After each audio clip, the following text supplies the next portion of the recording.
Assalamualaikum warahmatullahi wabarakatuh. Salam dan sejahtera bagi kita sekalian. Salam dan bahagia Bapak Ibu guru hebat. Saya Tendri Febriadi Burhan. Saya adalah guru di UPT SD Impres Taeng Taeng Kabupaten Goa, Provinsi Sulawesi Selatan. Saya akan berbagi video aksi nyata pada modul 1.4 tentang budaya positif pada kegiatan diseminasi terhadap konsep-konsep kunci dalam modul budaya positif. Mari kita saksikan bersama videonya.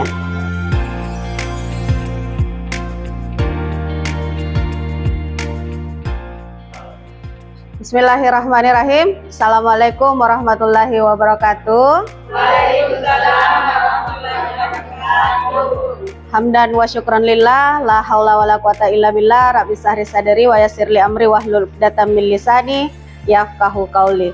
Puji syukur kita panjatkan kehadirat Allah Subhanahu wa taala karena atas berkat limpahan rahmat-Nya lah sehingga kita masih diberi nikmat sehat, nikmat kesempatan untuk dapat hadir bersama-sama dalam rangka hari ini kita mau sharing, belajar bersama tentang budaya positif. Tak lupa pula salam dan salawat kita haturkan kepada junjungan kita Nabi Muhammad SAW, sang uswatun hasanah yang insya Allah kelak syafaatnya kita nantikan di hari akhir. Baik Bapak Ibu guru yang saya banggakan, sebelumnya izinkan saya meminta maaf kepada Bapak Ibu guru karena hari ini saya sudah menyita waktu Bapak Ibu guru untuk sedikit sharing-sharing tentang bagaimana itu budaya positif. Bapak Ibu guru, saya berdiri di hadapan Bapak Ibu guru bukan karena saya pintar, bukan karena saya hebat, tapi kebetulan Allah memberikan saya kesempatan untuk sharing sama kita semua. Adapun hari ini kita akan belajar bersama. Ada hal-hal yang Bapak Ibu guru ketahui, tapi saya tidak tahu. Begitupun sebaliknya ada hal yang saya tahu, mungkin Bapak Ibu guru baru mendengarkan hari ini. Baik Bapak Ibu guru, hari ini kita akan sharing tentang apa sih budaya positif itu. Jadi budaya positif ini kami pelajari di modul 1.4 dalam program guru penggerak. Nah, baik Bapak Ibu guru, adapun topik budaya positif itu ada 6. Yang pertama adalah disiplin dan nilai-nilai kebajikan universal. Yang kedua adalah teori motivasi, hukuman dan penghargaan. Yang ketiga keyakinan kelas. Yang keempat kebutuhan dasar manusia dan dunia berkualitas. Yang kelima restitusi 5 posisi kontrol. Dan yang terakhir adalah restitusi atau segitiga restitusi. Baik Bapak Ibu guru, yang pertama adalah apa sih disiplin dan nilai-nilai kebajikan universal itu? Yang di sini ada perubahan paradigma. Jadi menurut Dr. William Glasser dalam kontrol teori meluruskan beberapa miskonsepsi tentang makna kontrol itu sendiri. Miskonsepsi tentang makna kontrol terdapat 4 persepsi. 4 persepsi salah atau distori cara kita dalam menginterpretasikan. Nah, di sini ada miskonsepsi tentang makna kontrol itu sendiri. Yang pertama, ilusi guru mengontrol murid, di mana ilusi guru mengontrol murid ini ada ilusi bahwa semua penguatan positif itu efektif dan bermanfaat. Apa miskonsepsinya? Ternyata tidak semua penguatan positif itu efektif dan bermanfaat. Jadi salah satu contoh, ketika kita memberikan reward kepada anak-anak, mungkin dampak positifnya ada, tapi dampak negatifnya juga ada. Apa itu? Anak-anak tidak lagi mau berbuat ketika tidak kita berikan penghargaan. Yang kedua adalah ilusi kritik dan membuat orang merasa bersalah dapat menguatkan karakter. Dan yang ketiga adalah ilusi orang dewasa memiliki hak untuk memaksa. Jadi terkadang kita punya keinginan atau punya cara-cara tersendiri yang kita memaksakan kehendak kita sama peserta didik, kalau kita ini peserta didik. Baik, selanjutnya. Nah, di sini ada stimulus respon dan teori kontrol. Stimulus respon, di sini ada realitas kebutuhan kita sama. Kalau teori kontrol itu realitas kebutuhan kita berbeda. Ada lagi, semua orang melihat hal yang sama. Kalau teori kontrol itu setiap orang memiliki gambaran berbeda. Yang ketiga, kita mencoba mengubah orang agar berpandangan sama dengan kita. Kalau teori kontrol itu kita berusaha memahami pandangan orang lain tentang dunia. Yang terakhir di stimulus respon ada model berpikir itu menang kalah. Kalau di teori kontrol itu berpikir menang-menang. Nah, Bapak Ibu, apa kaitannya dengan stimulus respon dan teori kontrol? Yang pertama, coba kita lihat. Kalau di stimulus respon ada realitas kebutuhan kita sama. Tapi pada dasarnya kebutuhan kita berbeda. Saya kebutuhanku berbeda, kita kebutuhan tak berbeda. Sama dengan siswa. Nah, seperti di kelas yang saya ampuh, ada siswa saya yang berkebutuhan khusus, tentu dia kebutuhannya berbeda dengan teman-teman yang lain. Mungkin seperti itu contohnya. Kemudian, ada semua orang yang melihat hal yang sama. Kemudian setiap orang memiliki gambaran berbeda. Terkadang kita melihat sesuatu itu sama, tapi dari sudut pandang yang berbeda. Saya melihatnya itu berbeda, kita juga melihat itu berbeda. Mungkin itu yang dimaksud. Kemudian kita mencoba mengubah orang agar berpandangan sama dengan kita. Di teori kontrol kita berusaha memahami pandangan orang lain tentang dunia. Jadi seperti yang kita ketahui bersama bahwa tidak bisa ketika saya punya pemikiran itu saya paksakan ke kita untuk harus kita ikut sama saya, harus kita sependapat dengan saya. Karena tentu kita punya cara pandang yang berbeda. Tentu kita punya opini atau anggapan yang berbeda daripada saya. Meskipun di sudut pandang yang lain kita melihat hal yang sama. Tapi melihat itu dari sudut pandang yang berbeda. Oke, selanjutnya.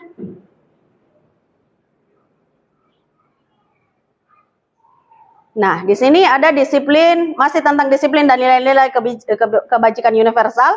Ada di bagian B makna disiplin. Makna kata disiplin dimaknai menjadi sesuatu yang dilakukan seseorang pada orang lain untuk mendapat kepatuhan. Makna disiplin positif yang dikemukakan oleh Bapak pendidikan kita, Ki Hajar Dewantara maupun Diana Gosen, di mana kedua pakar pendidikan ini mengartikan disiplin sebagai bentuk kontrol diri. Jadi pakar ini mengatakan bahwa disiplin itu adalah sebagai bentuk kontrol diri. Yaitu belajar untuk kontrol diri agar dapat mencapai suatu tujuan mulia. Tujuan mulia di sini mengacu pada nilai-nilai atau prinsip-prinsip mulia yang dianut oleh seseorang. Kita namakan nilai tersebut sebagai nilai-nilai kebajikan atau virtues yang universal.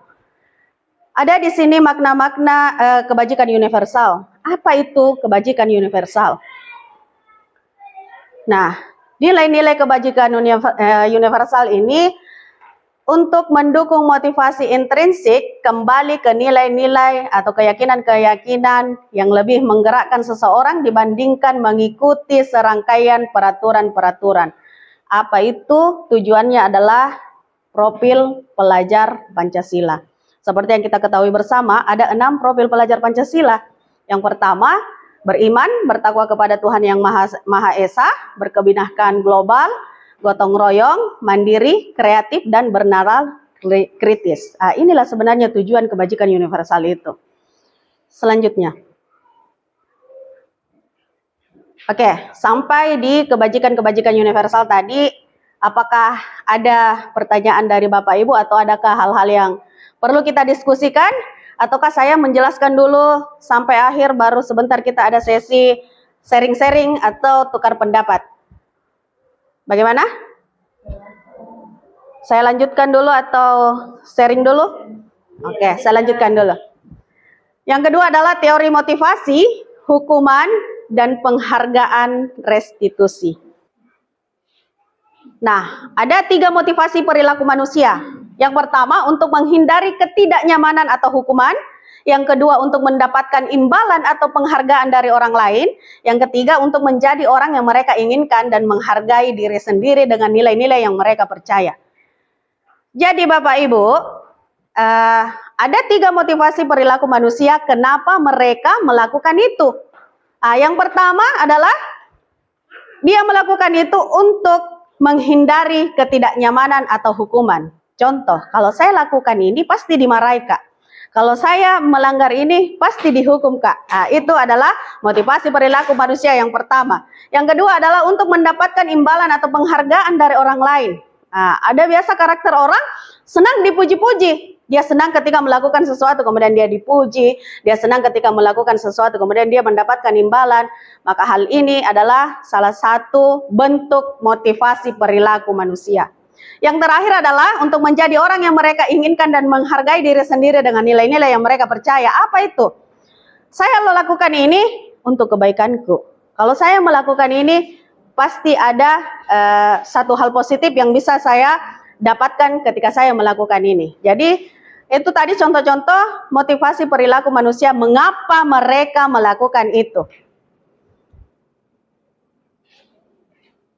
Selanjutnya adalah hukuman dan penghargaan.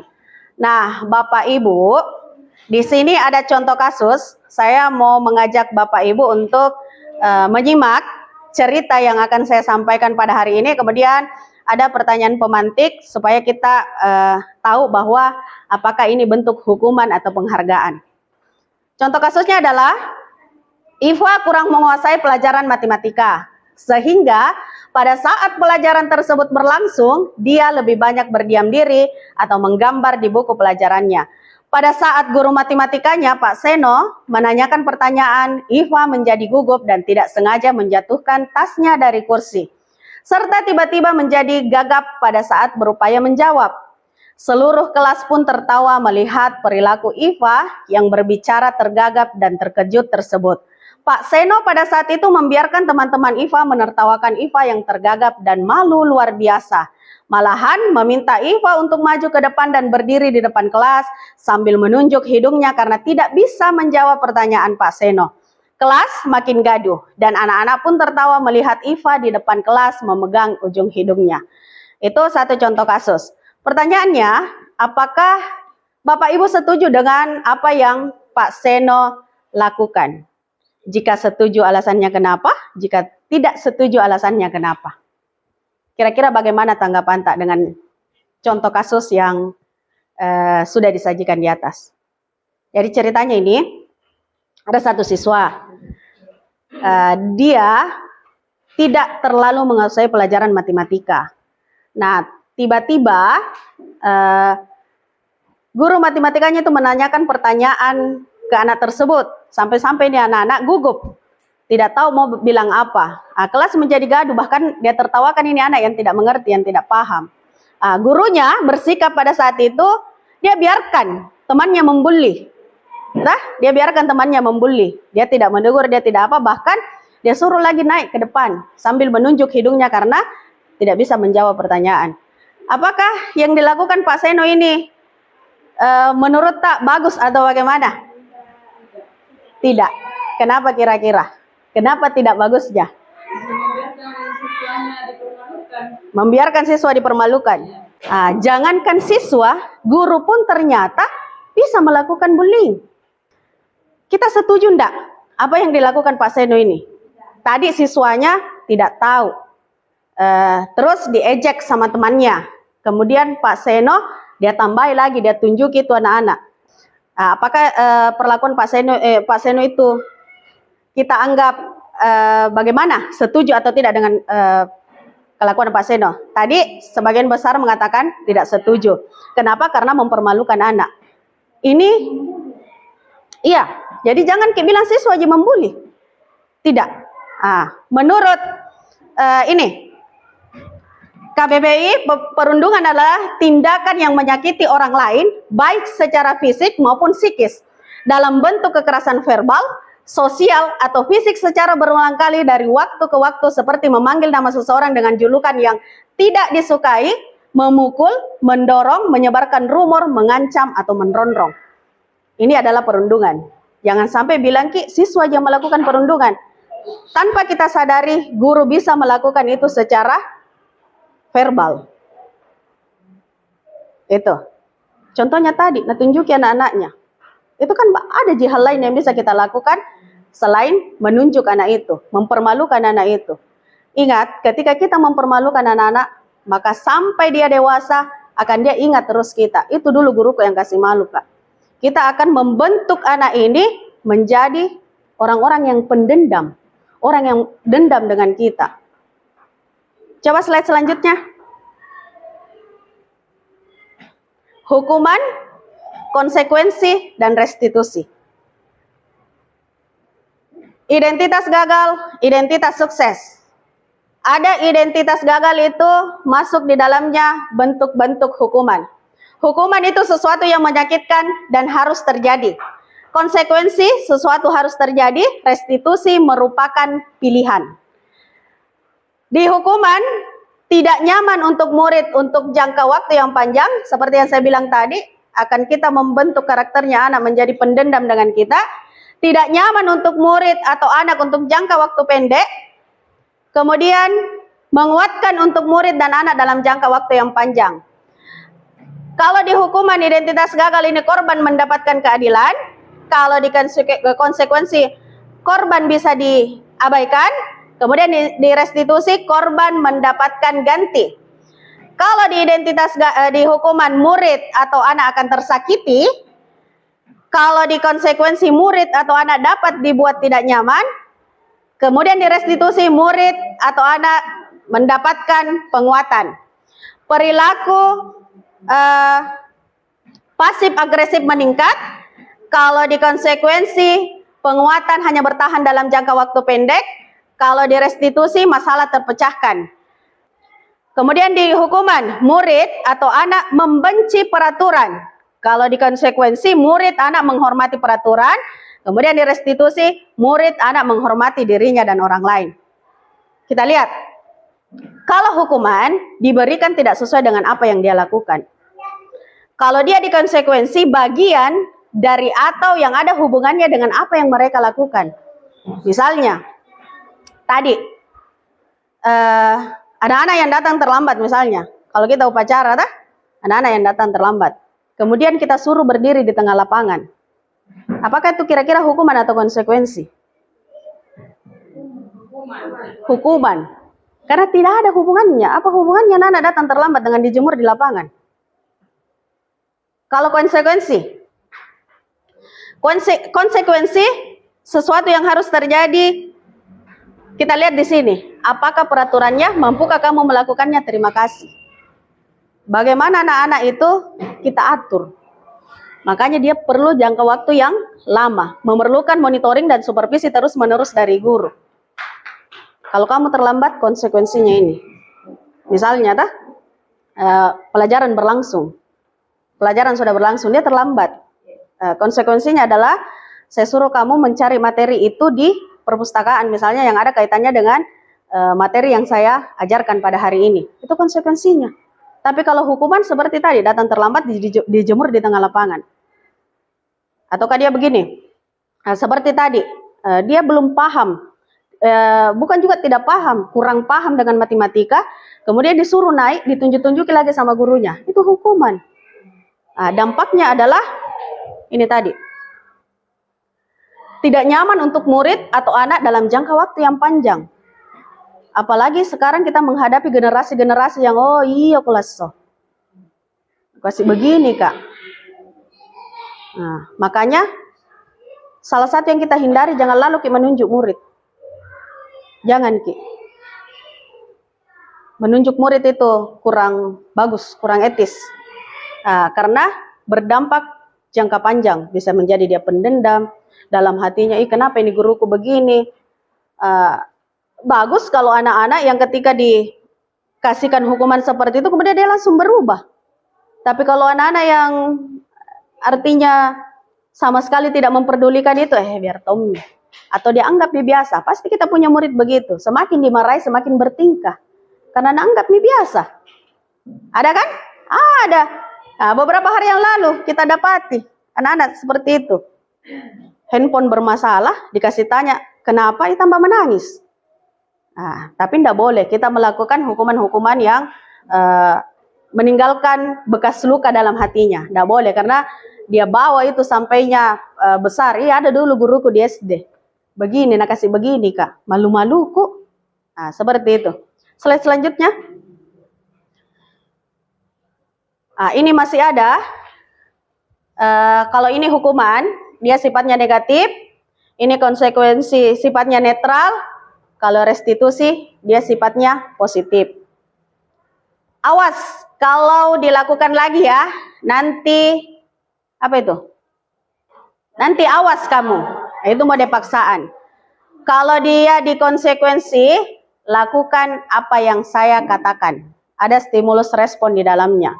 Kalau dia di restitusi, apakah hal ini yang sesungguhnya ingin kamu lakukan? Jadi sebentar ada video saya kasih lihat tentang apa itu segitiga restitusi. Kemudian selanjutnya adalah konsep diri buruk, konsep diri baik, konsep diri kuat. Murid atau anak belajar menyembunyikan kesalahan, murid atau anak belajar taat peraturan, murid atau anak belajar memecahkan masalah. Kita kaji dulu. Murid atau anak belajar menyembunyikan kesalahan. Kalau kita sering memberikan hukuman kepada anak-anak itu, maka dengan tanpa kita sadari, kita menjadikan anak-anak itu tidak bertanggung jawab. Mak deh, jangan ku bilang-bilang nah, ku sembunyi deh, supaya tidak dihukum kak. Ada ketakutan tersendiri dalam diri anak itu. Kalau begini kak ini, dapat kaseng hukuman. Malu kaseng? Atau apakah yang psikisnya menjadi terganggu?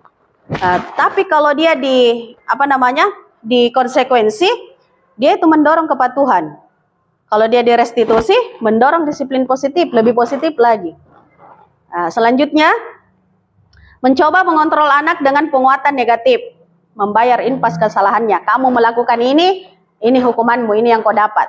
Kalau dia di konsekuensi, mencoba mengontrol anak dengan penguatan positif. Kalau begini kina, konsekuensinya akan seperti ini. Kalau kita melakukan ini nanti yang kita dapatkan. Berbeda dengan hukuman. Karena langsung langsung ditodong itu anak-anak kalau hukuman.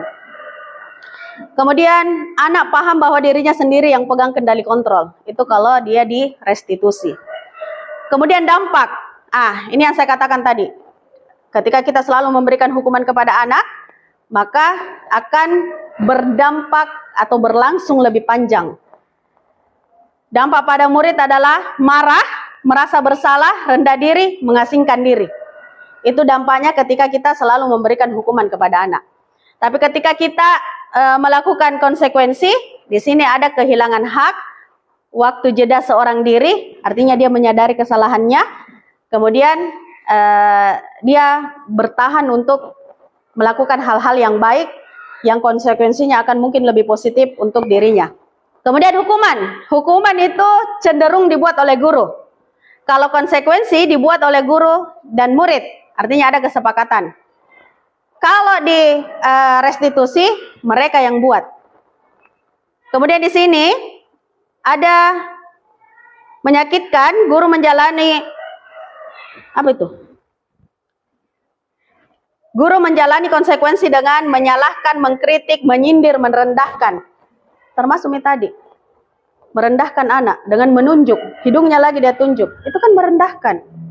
Psikisnya anak terluka, psikologisnya anak terluka, terganggu. Di sini membantu guru menyatakan peraturan, melakukan peringatan dan menerapkan konsekuensi. Sementara di restitusi ada menguatkan, guru menyebutkan keyakinan kelas, membimbing kerangka acuan berpikir restitusi murid atau anak. Slide selanjutnya. Dihukum oleh penghargaan. Reward. Penghargaan itu berpengaruh jangka pendek dan jangka panjang. Penghargaan itu tidak efektif. Penghargaan itu merusak hubungan. Penghargaan itu mengurangi ketepatan. Penghargaan itu menurunkan kualitas. Penghargaan itu mematikan kreativitas. Penghargaan itu menghukum. Slide selanjutnya. Restitusi pendekatan menciptakan disiplin positif. Di sini ada restitusi adalah sebuah cara dalam menanamkan disiplin pada murid, menciptakan kondisi bagi murid untuk memperbaiki kesalahan, juga adalah proses kolaboratif yang mengajarkan murid untuk mencari solusi untuk masalah, membantu murid menjadi lebih memiliki tujuan, disiplin positif, dan memulihkan dirinya setelah berbuat salah. Proses restitusi ini menguntungkan korban, tetapi juga menguntungkan orang yang telah berbuat salah. Ini sesuai dengan prinsip dari teori kontrol William Glasser tentang solusi menang-menang. Slide selanjutnya. Ini tentang keyakinan kelas. Mengapa tidak peraturan saja? Mengapa harus keyakinan kelas? Di sini ada lagi-lagi ada pertanyaan pemantik. Kenapa harus keyakinan kelas? Kenapa bukan peraturan saja? Yang pertama, mengapa kita memiliki peraturan harus menggunakan helm bila mengendarai kendaraan roda 2? Kenapa kira-kira? Kenapa kita harus menggunakan helm kalau kita naik motor? Untuk melindungi. Melindungi. Keselamatan ya? Ya. Keselamatan. Aturan itu siapa yang bikin? Polisi. Pihak yang berwenang, ya. Pertanyaannya sekarang, kita tahu menggunakan helm itu dibuatkan aturan supaya melindungi kita kalau tidak diminta-minta ada apa-apa, ada kecelakaan, supaya ini kepala tidak terlalu cedera besar, ya. Pertanyaannya, apakah semua orang mematuhi? Tidak. Tidak semua orang mematuhi. Masih ada orang yang berjalan keliling kota tidak menggunakan helm, padahal sudah aturan, kan begitu? Yang kedua, mengapa kita memiliki peraturan 3M? Ini waktunya masa pandemi COVID-19. Menggunakan masker, mencuci tangan, dan menjaga jarak 1,5 meter. Kira-kira kenapa? Supaya tidak tertular, supaya kita terhindar dari virus. Ada unsur keselamatan di dalamnya. Pertanyaannya, apakah orang mematuhi ini? Kadang tidak. Ada yang sadar, ya dia patuhi. Dia ikuti ini aturan, memakai masker, mencuci tangan dan menjaga jarak 1,5 meter. Tapi banyak tonnya juga ya langgar. Termasuk mungkin saya ketika itu. Bayangkan kalau kita memakai masker lama, panas, pengap. Yang ketiga, mengapa kita memiliki peraturan harus datang tepat waktu pada saat mengikuti pelatihan? Ada jam. Misalnya jam 8 itu pelatihan. Sudah ada di undangan itu 08.00 WITA. Pertanyaannya, apakah pelatihan itu dimulai di jam 8.00? Tidak. Ngaret. Padahal ini aturan. Untuk mendukung, ini tadi sudah saya jelaskan, untuk mendukung motivasi intrinsik, kembali ke nilai-nilai atau keyakinan-keyakinan, lebih menggerakkan seseorang dibandingkan mengikuti serangkaian peraturan-peraturan. Ketika dia yakin, kalau pakai helm ini pasti selamat kak, maka biar tidak ada aturan, pasti dia pakai helmnya. Karena yakin, saya akan selamat. Tapi sadar diri. Dari dalam diri tak. Keyakinan dari dalam diri. Karena biar di aturan itu dibuat menarik mungkin, kalau bukan dari kita yang menyadari, maka susah untuk kita patuhi. Slide selanjutnya. Ini ada contoh-contoh dari 2 kesepakatan kelas ini, yang manakah yang menurut Bapak Ibu keyakinan kelas. Di poster pertama, kesepakatan kelas, ada datang tepat waktu, mengucapkan salam. Yang kedua, menjaga kebersihan sekolah. Yang ketiga, berdoa sebelum dan sesudah kegiatan. Yang keempat, aktif dalam pembelajaran. Yang kelima, tertib. Kemudian di sebelah, kami guru dan murid yang saling menyayangi. Kedua, kami murid yang semangat belajar. Yang ketiga, kami murid yang peduli dengan teman-teman. Menurut Bapak Ibu, yang mana di sini yang keyakinan kelas? Yang mana? Kenapa Kenapa kita memilih A? Ada alasan tak memilih A? Kira-kira apa alasan tak memilih A? Karena ada disepakati dengan sesuai.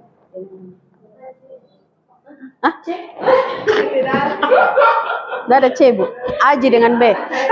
Aji dengan B. Maksudnya ini di atas ada contoh. Kira-kira dari contoh di atas, kira-kira yang mana yang merupakan keyakinan kelas? Kenapa Karena jadi itu yang saya apa itu hubungan kami guru dan murid yang saling menyayangi.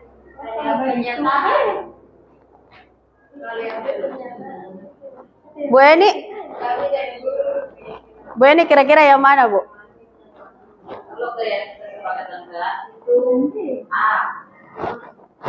Nah, kalau keyakinan kelas? Yang mana keyakinan dengan juga? Iya. Yang mana dua-dua? Ini kan tulisannya di depan ini kan dua-duanya kesepakatan kelas. Ayah, yang mana? A. Keyakinan kelas B. Keyakinan kelas B. Ini kan kita sepakat harus kita datang tepat waktu. Tah? Masuk di dalam kelas harus kita mengucapkan salam. Ini kesepakatan. Kalau keyakinan ini, Karena yakin sih. iya, Saling menyayangi. saling menyayangi Ki. Kalau saya hargai guruku, kalau saya hormati guruku, berarti kita saling menyayangi. Ah, oke? Boleh? Sudah bisa dipahami? Oke. Selanjutnya, slide selanjutnya. Ini kembali peraturan dan keyakinan kelas. Kalau dia di peraturan, ini contoh-contohnya. Selalu kembalikan buku ke tempatnya, itu aturan. Tapi kalau dia sudah yakin bahwa itu buku sudah miku ambil, maka saya harus bertanggung jawab kembalikan ke tempatnya. Itu keyakinan. Datang dilarang mengganggu orang lain. Ini aturan. Bisa saja dilanggar. Tapi kalau dia sudah meyakini bahwa kalau saya tidak mengganggu orang lain, berarti saya sudah menghormati mereka. Bisa dipahami nih ya? Oke, slide selanjutnya. Keyakinan kelas. Ini adalah pembentukan keyakinan kelas atau di sekolah. Yang pertama, keyakinan kelas bersifat lebih abstrak daripada peraturan yang lebih rinci dan konkret. Keyakinan kelas berupa pernyataan-pernyataan universal. Itu tadi, saling menyayangi, saling menghormati. Pernyataan keyakinan kelas senantiasa dibuat dalam bentuk positif. Keyakinan kelas hendaknya tidak terlalu banyak, sehingga mudah diingat dan dipahami oleh semua warga kelas. Keyakinan kelas sebaiknya sesuatu yang dapat diterapkan di lingkungan tersebut. Semua warga kelas hendaknya ikut berkontribusi dalam pembuatan keyakinan kelas lewat kegiatan curah pendapat. Yang terakhir adalah bersedia meninjau kembali keyakinan kelas dari waktu ke waktu. Kita masuk ke 5 kebutuhan dasar manusia. Bapak Ibu, saya jujur, nanti saya mengikuti program pendidikan guru penggerak, saya baru tahu bahwa ternyata ada 5 kebutuhan dasar manusia. Ada penguasaan, ada kasih sayang dan rasa diterima, kemenangan, kebebasan dan bertahan hidup. Saya itu baru tahu bahwa ternyata segala sesuatu yang anak-anak lakukan itu, maksudnya ketika dia berbuat salah, ternyata ada salah satu di antara kebutuhan dasar manusia ini yang tidak terpenuhi dalam dirinya. Ada contoh. Ada tipe anak-anak begini. Di dalam kelasnya dia selalu berbuat gaduh. Dia ganggu temannya. Dia selalu melakukan sesuatu supaya kita berfokus ke dia. Ternyata apa? Ada kebutuhan dasar menjadi penguasa yang tidak terpenuhi dalam dirinya. Ada tadi 5 kebutuhan dasar manusia. Yang pertama adalah bertahan hidup atau survival. Kebutuhan itu bersifat fisiologis untuk bertahan hidup. Misalnya kesehatan, rumah, dan makan.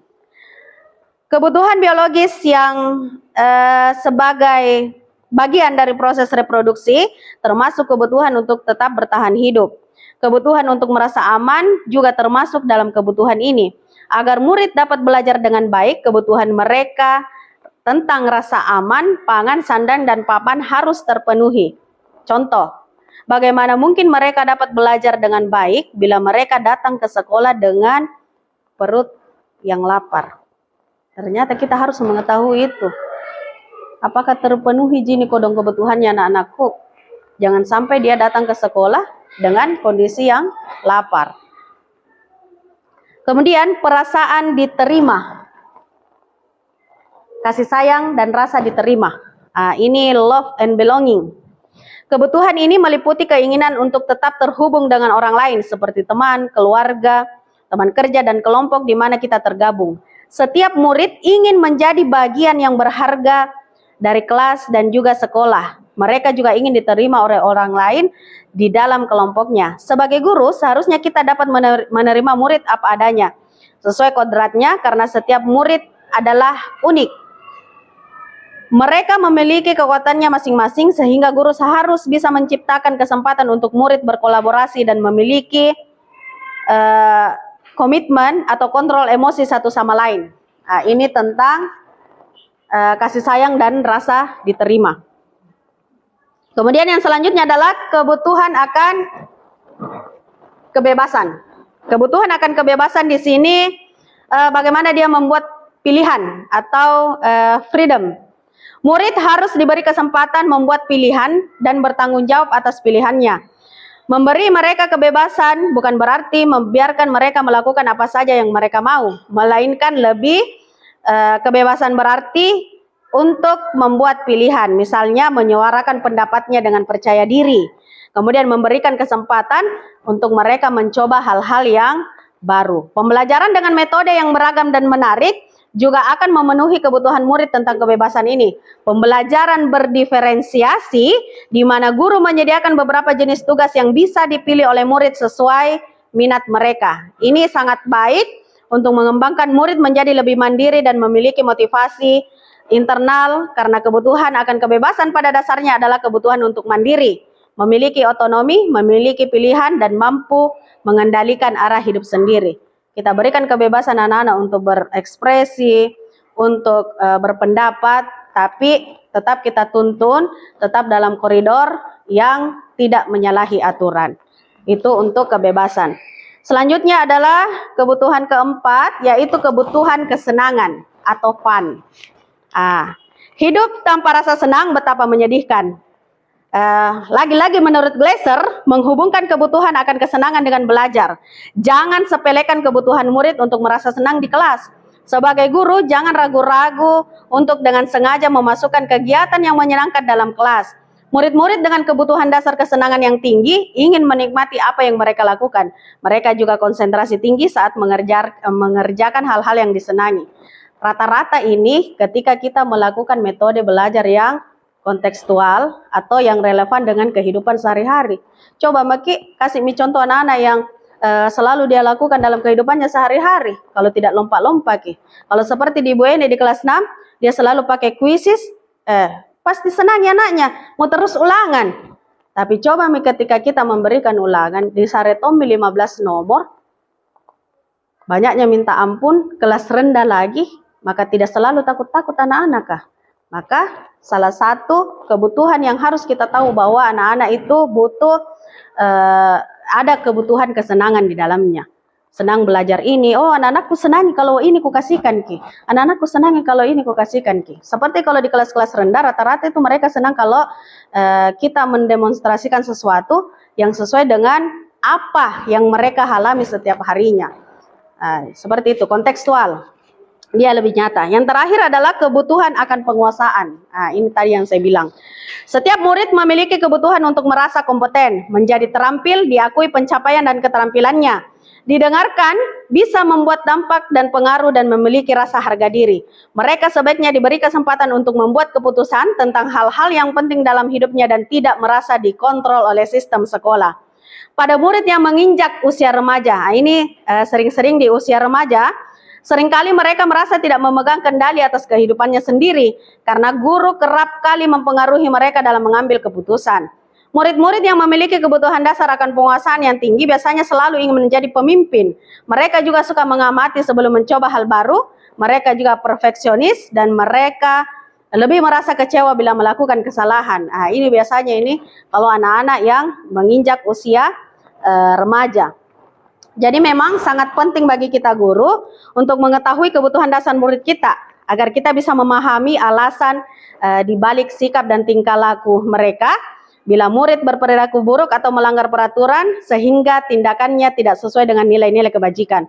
Maka guru harus mencari tahu apa alasan yang mendasari tindakan tersebut dan kebutuhan apa yang kira-kira belum terpenuhi dalam diri anak itu.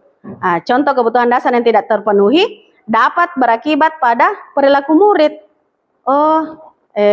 dia misalnya kontrol kebutuhannya dia penguasaan, dia selalu mau memimpin di dalam kelas. Maka biasa ini anak-anak yang selalu bawa apa kayu kah, dia jalan keliling kelas. Nah, itu adalah kebutuhan penguasaan di dalam dirinya. Dia ingin menjadi pemimpin. Nah, jadi memang sangat penting bagi guru untuk mengetahui 5 kebutuhan dasar manusia agar kita bisa menempatkan diri. Oh, ini anak maunya dikasih begini, ini anak maunya dikasih begini. Oke, slide selanjutnya. 5 posisi kontrol guru. Nah, yang pertama ada penghukum. Seorang penghukum bisa menggunakan hukuman fisik maupun verbal. Dipukul atau dikata-katai atau dikasih begitu tadi. Itu verbal. Orang-orang yang menjalankan posisi penghukum senantiasa mengatakan bahwa sekolah memerlukan sistem atau alat yang dapat lebih menekan murid-murid lebih dalam lagi. Guru-guru yang menerapkan posisi penghukum akan berkata, patuhi aturan saya. Awas, kamu selalu salah. Selalu, pasti yang terakhir selesai. Maka guru seperti ini senantiasa percaya hanya ada satu cara agar pembelajaran bisa berhasil. Yaitu caranya baru bisa berhasil. Tapi tidak berlaku kalau guru zaman sekarang. Ini guru zaman dulu yang selalu begini. Kita harus patuh. Apa yang dia katakan guru itu yang jadi. Kalau sekarang tidak. Guru harus mengetahui 5 kebutuhan dasar manusia. Kemudian guru harus menerapkan model dan metode pembelajaran yang sesuai dengan minat dari siswa. Kontrol selanjutnya adalah pembuat merasa bersalah. Di pembuat merasa bersalah ini, pada posisi ini biasanya guru akan bersuara lebih lembut. Pembuat rasa bersalah akan menggunakan keheningan yang membuat orang lain merasa tidak nyaman, bersalah atau rendah diri. Kata-kata yang keluar dengan lembut akan seperti, bagaimana ini nak? Ibu kecewa sekali dengan kamu. Ataukah berapa kali Bapak harus memberitahu? Bagaimana coba kalau orang tuamu tahu kau berbuat seperti ini di sekolah? Di posisi ini murid akan memiliki penilaian diri yang buruk tentang diri mereka. Murid merasa tidak berharga dan telah mengecewakan orang-orang yang disayangi. Jadi memang ada kondisi-kondisi tertentu yang kita harus memposisikan diri kita sebagai pembuat merasa bersalah. Ada memang anak-anak yang harus didekati dengan cara itu. Bagaimana Mina? Bagaimana Mi kalau nak tahu orang tua tak di rumah? Biasa begitu deh? Biasa? Ada yang biasa melakukan itu? Bagaimana Mina? Kalau orang tuamu tahu apa Mi Mona bilang? Nah, itu pembuat rasa bersalah. Selanjutnya. Teman. Ada posisi kontrol kita sebagai teman. Guru pada posisi ini tidak akan menyakiti murid. Namun akan tetap berupaya mengontrol murid melalui persuasi. Posisi teman pada guru bisa negatif ataupun positif. Positif di sini berupa hubungan baik yang terjalin antara guru dan murid.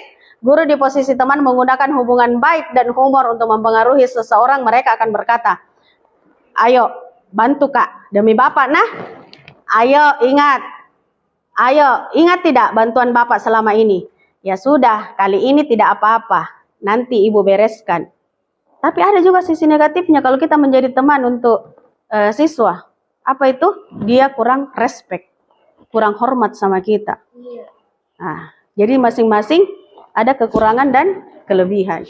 Posisi kontrol selanjutnya adalah sebagai pemantau. Memantau berarti mengawasi. Pada saat kita mengawasi, kita bertanggung jawab atas perilaku orang-orang yang kita awasi. Posisi pemantau berdasarkan pada peraturan-peraturan dan konsekuensi. Dengan menggunakan sanksi atau konsekuensi, kita dapat memisahkan hubungan pribadi kita dengan murid. Sebagai seseorang yang menjalankan posisi pemantau, pertanyaan yang diajukan seorang pemantau, apa peraturannya? Apa yang sudah kamu lakukan? Sanksi atau konsekuensinya apa dari kelakuan tak? Selanjutnya, posisi terakhir adalah guru sebagai manajer. Posisi ini di mana guru itu berbuat sesuatu bersama dengan murid, mempersilahkan murid untuk mempertanggungjawabkan perilakunya, mendukung murid agar dapat menemukan solusi atas permasalahannya sendiri. Seorang manajer telah memiliki keterampilan di posisi teman ataupun pemantau. Dan dengan demikian bisa jadi di waktu-waktu tertentu kembali kepada kedua posisi tersebut bila diperlukan. Lagi-lagi kembali ke situasi dan kondisi. Kapan kita menggunakan posisi kontrol kita sebagai teman, pembuat rasa bersalah, penghukum, dan manajer. Selanjutnya, segitiga restitusi. Jadi yang tertinggi sebenarnya ini ada di segitiga restitusi. Bagaimana guru menyelesaikan masalah itu dengan baik tanpa membuat anak-anak merasa dendam sama kita, tapi lebih bagaimana anak-anak itu menyadari bahwa oh salah kak ini. Ternyata ini ada keyakinan yang saya langgar. Ada di sini segitiga restitusi, menstabilkan identitas, validasi tindakan yang salah, menanyakan keyakinan. Ada di sini menstabilkan identitas. Ini ada contoh kata-katanya. Kamu bukan satu-satunya yang pernah melakukan ini. Setiap orang pasti pernah melakukan kesalahan. Keyakinan kelas apa yang telah kita sepakati? Kamu ingin menjadi seperti apa? Kalau divalidasi tindakan yang salah itu, kamu tentunya punya alasan mengapa melakukan itu. Atau adakah cara yang lebih efektif untuk mendapatkan apa yang kamu butuhkan? Saya punya video. Ini ada contoh penerapan segitiga restitusi dalam masalah di kelas.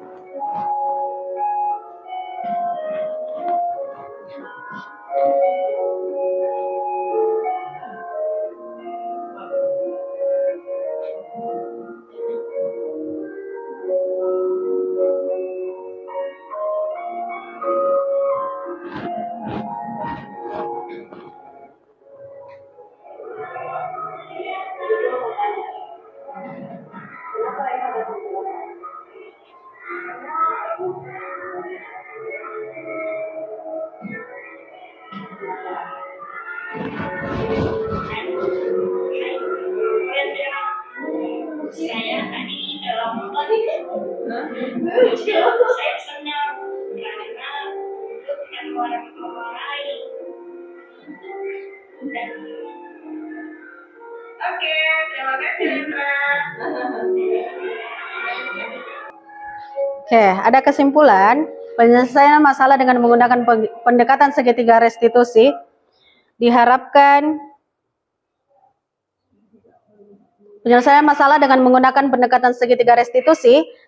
agar guru memposisikan dirinya sebagai manajer dengan cara mengajukan pertanyaan-pertanyaan yang bermakna agar murid dapat menyadari kesalahannya, mandiri dan bertanggung jawab. Baik Bapak Ibu, saya minta waktu tak dulu. Coba kita gosok-gosok tangan tak. Ini jam-jam krusial. Coba digosok-gosok. Gosok-gosok tangan tak. Lebih kencang lagi. Pelan, pelan. Kencang lagi.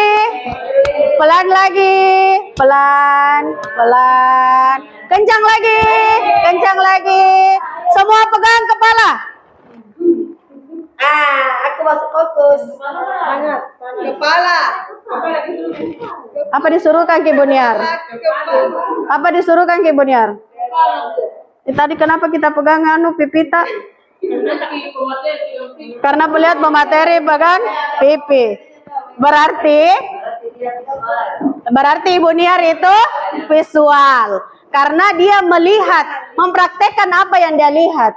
Saya tadi sudah suruh pegang kepala, tapi tetap pegang pipi. Oke, tepuk tangan untuk kita semua. Selanjutnya tentang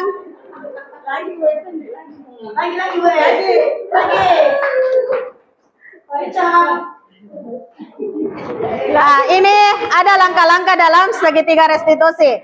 Ada menstabilkan identitas. Langkah pertamanya adalah berbuat salah itu tidak apa-apa. Tidak ada manusia yang sempurna. Saya juga pernah melakukan kesalahan seperti itu. Kita bisa menyelesaikan ini. Bapak Ibu tidak tertarik mencari siapa yang salah, tapi Bapak Ibu ingin mencari solusi dari permasalahan ini. Kamu berhak merasa begitu. Apakah kamu sedang menjadi teman yang baik untuk dirimu sendiri? Ini adalah proses menstabilkan identitas. Selanjutnya, ada posisi validasi tindakan yang salah. Itu di langkah kedua. Yang mana itu? Ini ada contoh-contohnya. Padahal kamu bisa melakukan yang lebih buruk daripada ini. Kamu pasti punya alasan kenapa kamu melakukan hal ini. Kamu patut bangga pada dirimu sendiri karena telah melindungi sesuatu yang penting bagi kamu. Yang terakhir adalah kamu boleh mempertahankan sikap itu, tapi kamu harus menambahkan sikap yang baru yang lebih baik. Langkah terakhir dari segitiga restitusi yakni menanyakan keyakinan. Apakah apa yang kita percaya sebagai kelas atau keluarga, maksudnya kan biasa kita begini sama anak-anak, kita semua ini bersaudara di dalam kelas jangan ada saling mengejek, membuli atau perundungan, tidak boleh.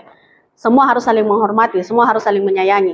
Yang kedua, apa nilai-nilai umum yang telah kita sepakati? Apa bayangan kita tentang kelas yang ideal? Kemudian kamu mau jadi orang yang seperti apa? Itu di segitiga restitusi. Tadi sudah ada contohnya. Nah, baik Bapak Ibu, kita sudah masuk di tahapan refleksi. Namun sebelumnya, saya ingin Bapak Ibu, saya akan memberikan contoh kasus. Lagi-lagi di sini kita sharing, kita sama-sama belajar. Ada hal-hal yang Bapak Ibu guru ketahui, saya tidak tahu, begitupun sebaliknya. Saya mau bagikan ini contoh kasus, kemudian kita berdiskusi kira-kira apa yang baik yang kita lakukan. Apa sebaiknya yang kita lakukan.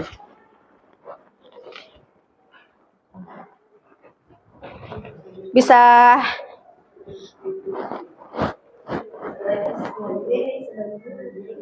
ya, Ibu ini sebagai guru. Coba di sini, Ki. Ya, sebenarnya begitu. Sebenarnya Ibu ini kan sudah melalui ini. Bagaimana teman-teman yang lain? Tidak apa-apa. Ibu ini sebagai guru. Bu Mila sebagai siswa. Saya bisa.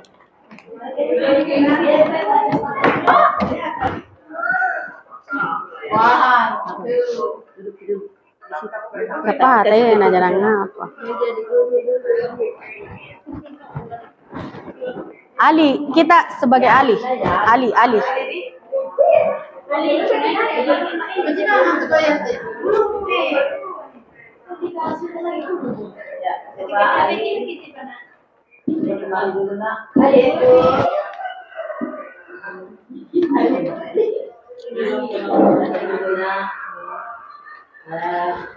kira-kira tahu enggak apa kesalahannya sehingga ibu memanggil Ali ke depan?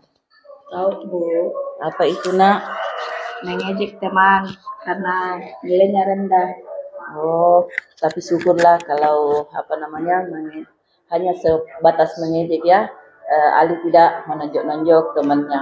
Nah, tetapi kira-kira di sini dari segi keyakinan kelas Ali, apakah Ali ini dengan mengejek teman itu tindakannya baik apa tidak, Nak? Tidak, Bu. Kenapa, Nak? Karena tidak saling menghargai. Oh, begitu. Jadi keyakinan kelas yang Ali langgar ini adalah saling menghargai. Apakah untuk kedepannya Ali mau tetap berubah ataukah tetap mempertahankan sikap yang saling menghargai itu? Merubahnya, Bu. Mau berubah ya? Iya. Oke, terima kasih ya Nak. Semoga kedepannya Ali tidak seperti itu lagi dan lebih menghargai lagi temannya. Iya. Oke, silakan duduk Nak. Terima kasih, Bu. Oke, terima kasih banyak. Ya, jadi tadi sudah dipraktekkan bagaimana caranya kita menghadapi siswa. Tidak lagi kita menggunakan cara-cara konvensional seperti dulu. Dulu mana ada guru? Kalau ada yang bully-bully begitu, ada enggak guru yang melakukan restitusi seperti ini? Tidak. Akan langsung menyalahkan. Kau mentong kan? Tidak. Jadi tidak boleh. Kalau kita melakukan itu kemarin, mudah-mudahan setelah hari ini tidak ada lagi perlakuan-perlakuan yang bisa membuat murid itu dendam sama kita. Baik Bapak Ibu, kita beralih ke refleksi ya. Iya. Kira-kira kita tadi sudah belajar sharing tentang budaya positif yang alhamdulillah banyak pelajaran yang kita dapatkan dari program guru penggerak ini. Saya mau tanya Bapak Ibu, kira-kira apa yang kita bisa petik apa yang bisa kita dapatkan hari ini dalam proses kita sharing, dalam proses kita sama-sama belajar tentang apa sebenarnya yang harus dilakukan oleh guru agar dia bisa menjadi teman dan bisa disayangi oleh muridnya. Kalau saya kemarin mengambil bagaimana saya menjadi guru yang kehadirannya itu selalu dirindukan. Tidak lagi murid takut, ada ibu anu, malakku pun anu deh. Tidak ada lagi seperti itu. Tapi bagaimana kehadiran kita selalu dirindukan oleh siswata. Kira-kira apa pembelajaran yang bisa kita petik pada hari ini? Saya mau dengar dari Bapak Ibu, adakah yang bisa memberikan saya masukan atau bagaimana perasaan tak setelah belajar tentang budaya positif pada hari ini? Kira-kira dari sharing-sharing kita hari ini, apa yang Bapak Ibu dapatkan dari budaya positif ini tentang nilai-nilai kebajikan, posisi kontrol, segitiga restitusi, kebutuhan dasar manusia, apa kira-kira yang bisa kita dapatkan? Ada yang bisa memberikan umpan balik? Iya.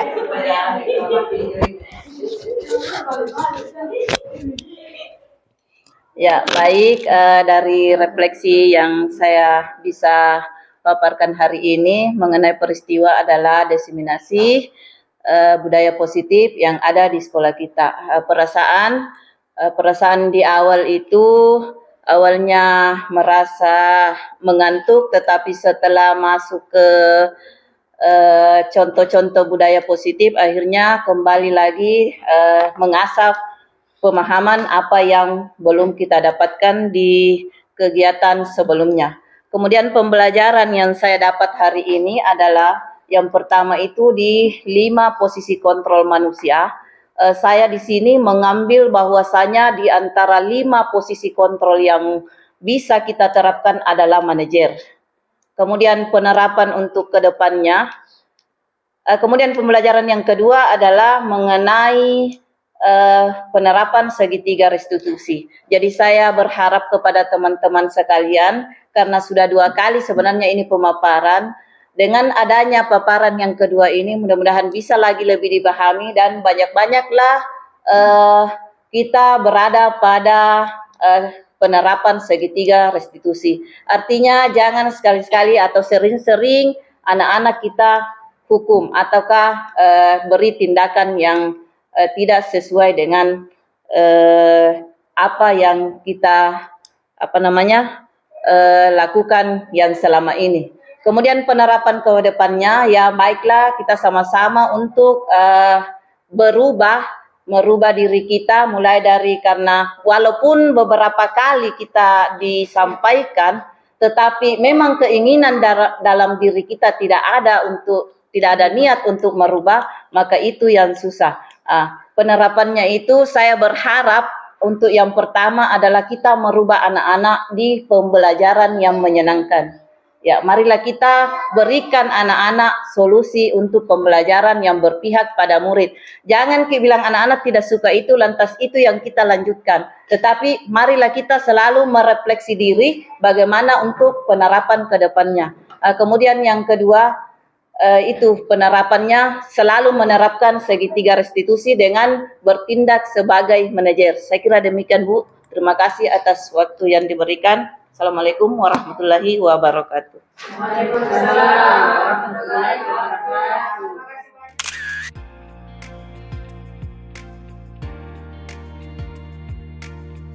Itulah video aksi nyata pada modul 1.4 tentang budaya positif. Saya Tandri Febriadi Burhan. Wassalamualaikum warahmatullahi wabarakatuh.